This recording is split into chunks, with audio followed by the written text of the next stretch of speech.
exciting. 8:17.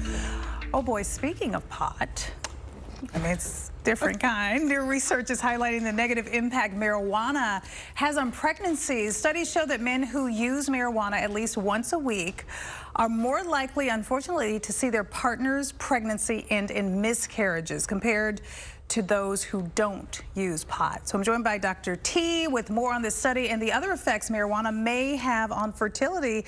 This is a bit surprising. Is this a new finding? Yeah, this is a new study out of Boston University, and I think the national media got very excited about this study because for the first time we were looking at males and their health and the effect of that on pregnancy. Okay. So we're usually focusing on women and what they should and shouldn't do. So this was the first study that pointed to the fact that men need to be cautious as well. Okay. I think though when it comes to the effect of marijuana, we have to be careful because we're just at the beginnings of getting even any research on the effect of marijuana, and the studies in humans has been mixed. So we're not quite sure what to make of this. Okay, so what is it saying specifically? Like, how does it lead to miscarriage? What are the pieces of this puzzle that is leading to that? And that's a really good question because we don't completely understand what's going on in the body that could lead to this effect. This study looked at about 6,000 couples who were trying to get pregnant and asked them questions about things they were engaging in, whether it's from pot use to coffee to exercise, etc. And then it looked for correlations, what things were related to other things. Now, when was the study done? I'm sorry? It was, the study was reported on this last month, I want to say, in October. So it's very recent that the researchers are reporting these findings.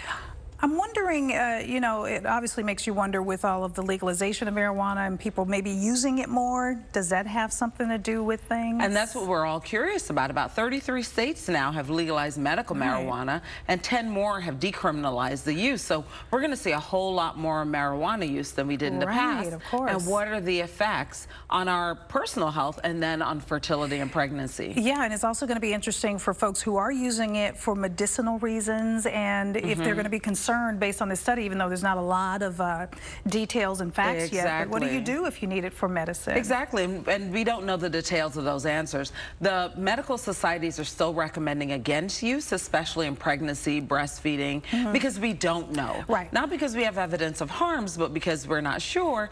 And you know, when there's a new drug or a medicine or marijuana that we don't know things about, you're taking your chances when you use it. And there's some circumstances where you don't want to take chances, when you're pregnant, when you're breastfeeding. If you have a chronic illness, you might want to be more cautious. So for folks out there who are hearing this, maybe couples or single people who are looking to, you know, start on the reproductive path, even though the findings aren't really set in stone yet, what advice would you give them based on don't take the chance. Just don't do it. We have this preliminary finding that found this association, and so that should be enough to say use caution. Use caution. This is not the time to start marijuana use, and if you do, you might want to back off on it. Well, especially if you're trying to have a baby. If you're trying to have a baby or pregnant. Dr. T, you got to point it out, right? Dr. T, thank you so much.